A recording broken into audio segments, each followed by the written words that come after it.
കേൾക്കാനുള്ളതല്ലേ? ആ എന്നെ ഇവിടെ നിങ്ങളുടെ നാക്ക് എവിടെ? നാക്ക് എവിടെ? കാണിച്ചേ എല്ലാരും, നാക്ക് കാണിച്ചേ. ആ നാക്ക് എന്തിനുള്ളതാണ്? ആഹാരം കഴിക്കുമ്പോ രുചി അറിയാനുള്ളതാണ് അല്ലേ നാക്ക്? രുചി. നാക്കിൽ വെച്ച് കഴിക്കുമ്പോഴത്തേക്കാണ് നമ്മൾ എന്തോ പറയുന്നത്? രുചി അറിയുന്നത്. പുളിപ്പും കയ്പും മധുരവും ഒക്കെ അറിയുന്നത് എങ്ങനെയാണ്? കഴിക്കുമ്പോഴല്ലേ? നാക്ക് വഴിയാണ് കഴിക്കുന്നത്. പിന്നെ നമ്മുടെ ത്വക്ക് എവിടെയാണ്? ത്വക്കെന്ന് പറയുന്നത് ഇതാണ് നമ്മുടെ തൊലി എന്താണ്? നമ്മുടെ തൊട്ടറിയാനാണ്, തൊടുപ്പ് അറിയുന്നതാണ് ത്വക്ക് അല്ലേ? ത്വക്ക്. കണ്ണ്, മൂക്ക്, നാക്ക്, ത്വക്ക്. ഇതെന്താണ്? ചെവി. ഏതൊക്കെയാണ്? കണ്ണ്, മൂക്ക്, നാക്ക്, ചെവി, ത്വക്ക്. അതാണ് പഞ്ചേന്ദ്രിയങ്ങൾ. എന്താണ്? 5 അവയവങ്ങൾ. എന്താണ്?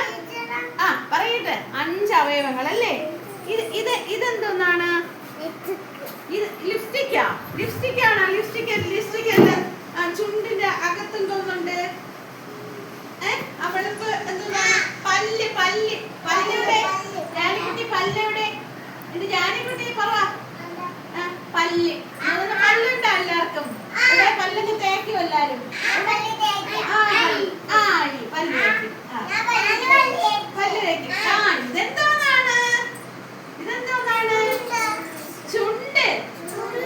ചുണ്ടില് ലിപ്സ്റ്റിക് ഒക്കെ ഇട്ടിട്ടുണ്ടല്ലേ? എന്റെ നിമ്മക്കുട്ടിയെ കൂടെ നിർത്ത്. എവിടെ? ഇങ്ങോട്ട് നോക്ക്. ചുണ്ട്. ഇത് ആരെ ചുണ്ടാണ്? ഇത് പറഞ്ഞ ചുണ്ട് ആർക്കുണ്ട്? അമ്മേന്റെ വീട്ടിലുണ്ടാ ചുണ്ട്? ചുണ്ടിൽ ലിപ്സ്റ്റിക് ഇട്ടേക്കണല്ലേ? ലിപ്സ്റ്റിക് ഒന്ന് തേച്ചു വിടേട്ടാ. ലിപ്സ്റ്റിക് ഒക്കെ നല്ലതല്ല. ലിപ്സ്റ്റിക് ഒന്നും ഉപയോഗിക്കണ്ട. അമ്മമാര് ലിപ്സ്റ്റിക് ഉപയോഗിക്കണമെങ്കിൽ പറയണം കേട്ടാ. ഇത് ചെവി എന്തിനാണ്? നമുക്ക് കേൾക്കാനല്ലേ? പാട്ട് കേൾക്കാനും നവാദ്രുവ എന്നൊക്കെ വിളിക്കുമ്പോ കേൾക്കാനും ഒക്കെ ഉള്ളതാണ്. എന്തുമാണ്? കാത്. മനസ്സിലായോ? കാത്. ഇതെന്താണ്? നഖം. വിരലും നഖവും കേട്ടോ.